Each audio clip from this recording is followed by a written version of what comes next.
Hello friends and welcome back to our channel এডুইনসের ক্লাসে। এডুইনসের এই অনলাইন প্ল্যাটফর্মে তোমাদের সকলকে জানাই অনেক অনেক স্বাগত। আমি রয়েছি তোমাদের সঙ্গে এনকে স্যার, আর আজ আমি তোমাদের জন্য নিয়ে এসেছি হিস্ট্রিতে 80% তোলার সহজ উপায়। তোমরা যারা মাধ্যমিক 2026-এ বসতে চলেছো, এই ভিডিওটা কিন্তু বিশেষভাবে তাদের জন্য গুরুত্বপূর্ণ। কারণ হিস্ট্রি মানেই যদি তোমার মনে হয় যে শুধু মুখস্থ করে যাওয়া, সাল তারিখ কোনো ব্যক্তির নাম গুলিয়ে যাচ্ছে, মুখস্থ হতে চাইছে না, বা লিখেও কোনো নাম্বার পাওয়া যাচ্ছে না, বা অনেক লিখেও নম্বর কিন্তু সেইভাবে পাওয়া যাচ্ছে না, তাহলে বলে রাখি আজকের এই ভিডিওটা স্কিপ না করে একদম শেষ পর্যন্ত দেখবে। কারণ আজকের ভিডিওতে আমি তোমাদের জানাবো কিভাবে খুব সাধারণ ছাত্র একটু পরিশ্রমের মাধ্যমে আর একটু স্ট্র্যাটেজি মেনটেন করলে হিস্ট্রিতে অনায়াসে 80% মার্ক তোলা সম্ভব। 80% মার্ক তুলতে পারবে। অর্থাৎ আজকের এই ভিডিওটা শুধুমাত্র হিস্ট্রিতে 80% তোলার সহজ উপায় নিয়ে চলে এসেছি তোমাদের কাছে। শুরু করা যাক আজকের ভিডিও। নমস্কার, আমি তোমাদের এনকে স্যার। এডুইন্স প্ল্যাটফর্ম থেকে দীর্ঘ বছর ধরে আমি হিস্ট্রির গাইডেন্স দিয়ে আসছি আসন্ন মাধ্যমিক পরীক্ষার ছাত্রছাত্রীদের জন্য, এবং এবছরও তার ব্যতিক্রম হচ্ছে না। এবছরও আমি তোমাদের জন্য মাধ্যমিক পরীক্ষায় হিস্ট্রি প্রিপারেশন কিভাবে নেবে, কিভাবে নিলে খুব সাধারণ ছাত্র 80% মার্কস পেতে পারে, সেই সমস্ত ট্রিক এবং ট্রিক্স নিয়ে এসেছি, সেই সমস্ত ট্রিক এবং টিপস নিয়ে এসেছি শুধুমাত্র এডুইন্সের প্ল্যাটফর্মে।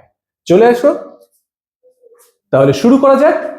হিস্ট্রিতে 80% মানে কি? প্রথমেই মনে রাখবে, হিস্ট্রিতে 80% মানে সব সাল মুখস্থ করা যাবে না। প্রথমেই যেগুলো করব না আমরা সেটা জেনে রাখি। কি করব না?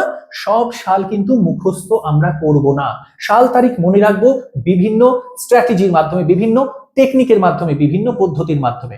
এবং সাল তারিখ যখনই প্রশ্ন আসবে, বা সাল তারিখ এটা আমরা প্রথম থেকেই অবশ্যই করে আসছি, তোমরাও নিশ্চয়ই করছো, সাল তারিখ যখনই আমরা মনে রাখার চেষ্টা করব ঘটনা পরম্পরায়, ঘটনার সঙ্গে যে সাল যুক্ত সেইভাবে কিন্তু আমরা সাল তারিখগুলো মনে রাখবো। দ্বিতীয়ত কি করব না?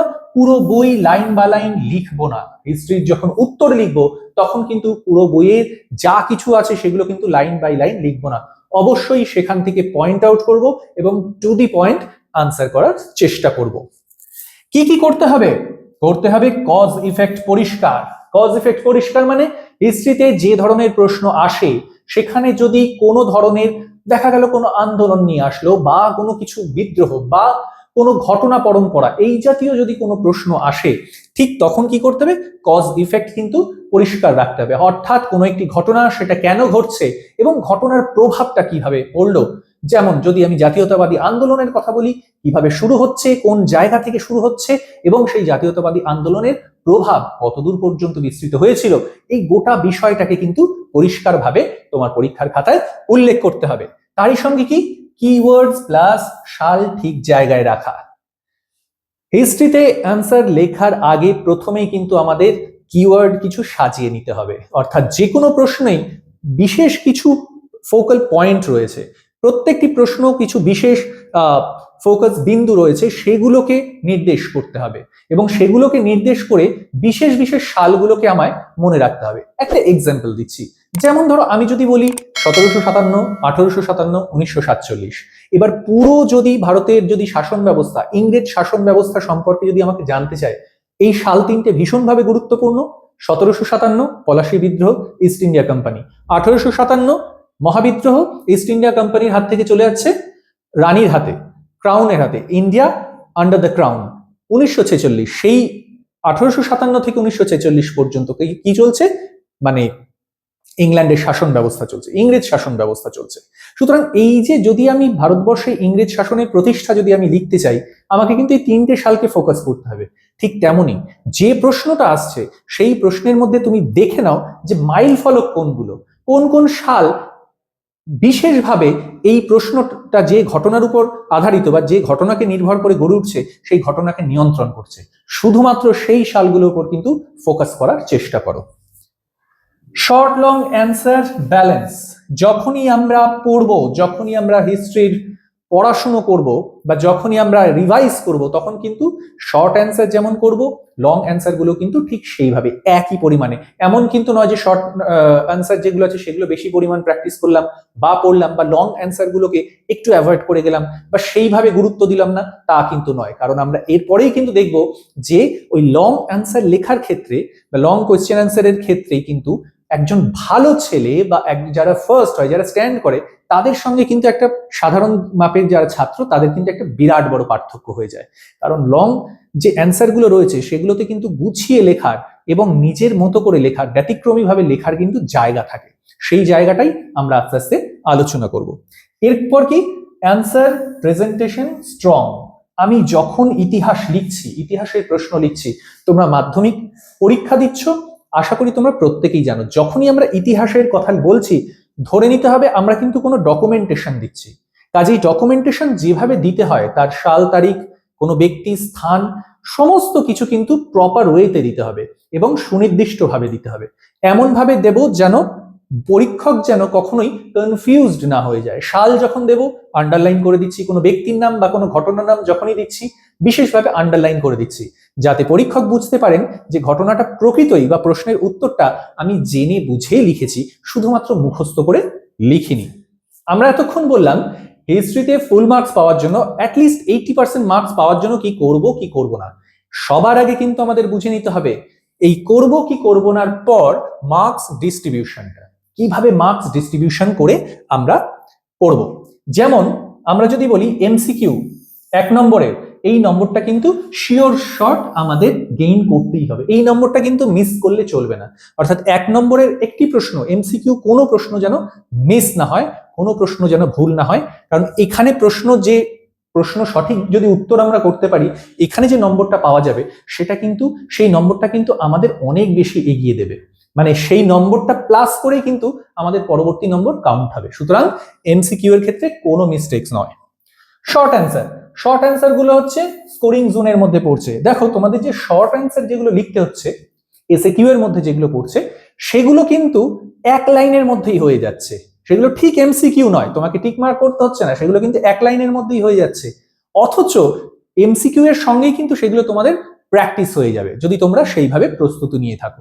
সুতরাং এমসিকিউ এর সঙ্গেই কিন্তু আমি এটাকে যোগ করে দিতে পারি, এটাতেও কিন্তু ফুল মার্কস পাওয়া যেতে পারে। লং অ্যান্সার এর ক্ষেত্রেই তোমাদের আগে যেমন বললাম 70% এবং 80% এর পার্থক্য হয়ে যায়। ঠিক আছে, লং অ্যান্সার লেখার ক্ষেত্রে কিন্তু পরীক্ষক বুঝতে পারেন যে আনসার লেখার পদ্ধতি কি এবং তুমি প্রকৃতই ইতিহাস বইটি পড়ে বা সাবজেক্টটা সম্পর্কে তুমি জেনে বুঝে উত্তর করছো কিনা। এখানেই কিন্তু ধরা পড়বে যে তুমি সাবজেক্টটা মুখস্থ করেছো না প্রকৃতই বুঝে লিখেছো। যদি তুমি বুঝে লেখো তবে তোমার আনসার লেখার স্ট্রাকচার কিন্তু অন্যরকম হবে এবং সেটাতেই কিন্তু তোমাকে সাধারণ স্কোর থেকে প্রায় 80-85% পর্যন্ত স্কোর গেইন করতে সাহায্য করবে। যে ছাত্র প্রশ্নের নেচার বোঝে সে কম পড়েও বেশি নম্বর তোলে, আমাকে ধরে নিতে হবে প্রিভিয়াস ইয়ারের কোয়েশ্চেন সলভ করে বা টেস্ট পেপার সলভ করে দেখে নিতে হবে কোন কোন প্রশ্নগুলো বারবার রিপিট হচ্ছে। এই রিপিট করা কোয়েশ্চেন গুলোকে কিন্তু বিশেষভাবে গুরুত্ব দিতে হবে এবং যত ভালোভাবে তোমরা প্রশ্নের উত্তরটাকে সাজাতে পারো সাজিয়ে নেবে। যে প্রশ্নগুলো বারবার করে রিপিট করা হচ্ছে এটা যদি করতে পারো তাহলে তোমাদের কম পড়াশোনার মধ্যেও কিন্তু বেস্ট প্রিপারেশনটা হয়ে যাবে। এবং এই রিপিট হওয়া প্রশ্নগুলো যদি আমরা বারবার করে রিভাইজ করি, লিখে প্র্যাকটিস করি, পরীক্ষার খাতায় কিন্তু আমরা 100% না হলেও অ্যাটলিস্ট 90% পারফরমেন্স দিতে পারবো। High scoring chapters.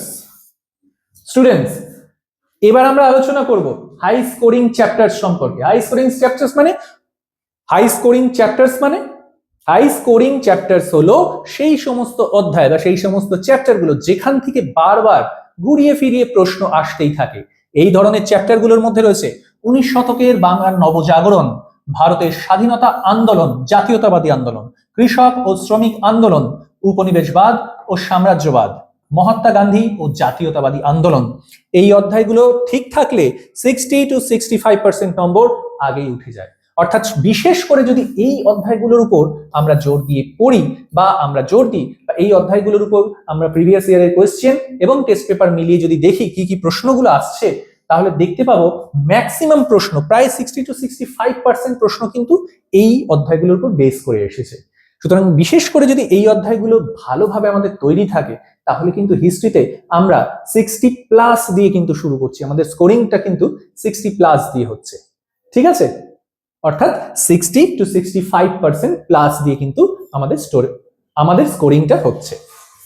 এরপর আসবো এমসিকিউ প্লাস 1 মার্ক স্ট্র্যাটেজি। হিস্ট্রিতে এমসিকিউ খুব ইজি কিন্তু ডেঞ্জারাস। কেন ডেঞ্জারাস? কি করে? কারণ সাল, ব্যক্তিত্ব আলাদা লিস্ট করতে হবে। এই যে ডেঞ্জারাস বলা হয়েছে এটার একটাই কারণ, প্রচুর প্রচুর। কারণ হিস্ট্রি মানেই হলো সাল, তারিখ, দিন, ক্ষণের একটা একটা একটা আকর, একটা খনি বলা যেতে পারে। তো সেক্ষেত্রে হিস্ট্রি এমসিকিউ মানেই কোনো ব্যক্তির নাম, কোনো বিশেষ কোনো পত্রিকার নাম, কোনো সাল, তারিখ, কোনো স্থানের নাম ধরেই আসবে। সুতরাং এমসিকিউ যদি পারফেক্ট করতে হয়, এমসিকিউ যদি 100% অ্যাটেন্ড করতে হয়, তাহলে কিন্তু আমাদের সাল, তারিখ, ব্যক্তির নামগুলো কিন্তু আমাদের আলাদা করে ভাগ করে নিতে হবে, আলাদা লিস্ট তৈরি করতে হবে। প্রিভিয়াস ইয়ারের এমসিকিউ মাস্ট সলভ করতে হবে। এছাড়া কি করতে হবে? কনফিউজিং অপশনস আলাদা করে চেনা। কোন এমসিকিউতে যেমন খুব সহজ একটা এমসিকিউ বলছি, আলিগড় কলেজ বা আলিগড় ইউনিভার্সিটি বা যাই বলি, আলিগড় কলেজ প্রতিষ্ঠা, সৈয়দ আহমেদ খান আলিগড় কলেজ প্রতিষ্ঠা করছেন। আলিগড় কলেজ কবে প্রতিষ্ঠা হচ্ছে বা আলিগড় কলেজ কবে প্রতিষ্ঠিত হচ্ছে?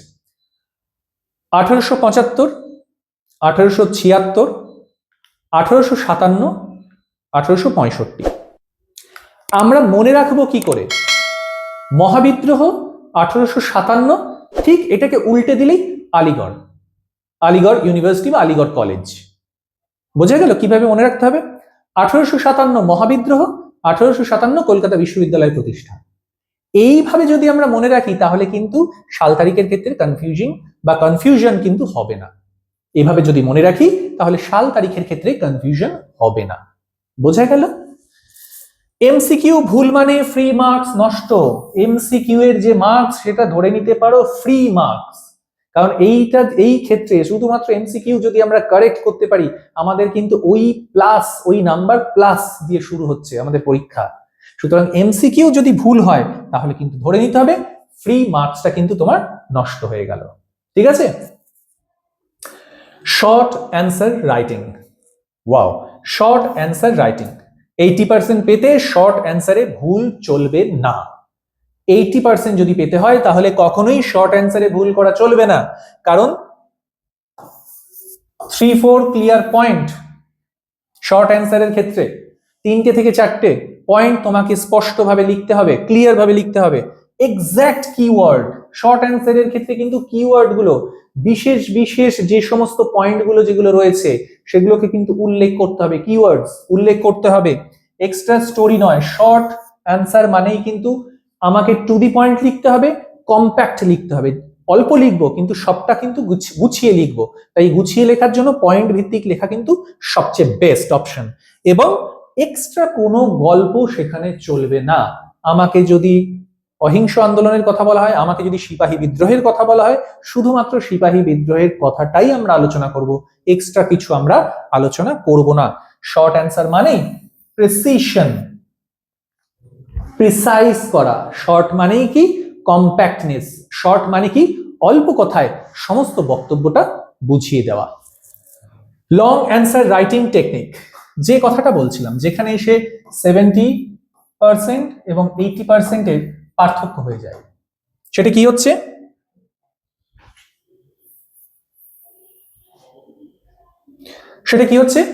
এখানেই নিশ্চিত 80% নিশ্চিত হয়। কেন? এলএকিউ উত্তর লেখার স্ট্রাকচার, ভূমিকা 2 থেকে 3 লাইন, মূল অংশ কজ, ফিচার, রোল, ইম্প্যাক্ট, কারণ, তার মূল বক্তব্য, কি প্রভাব পড়েছে এবং ভূমিকাটা কি।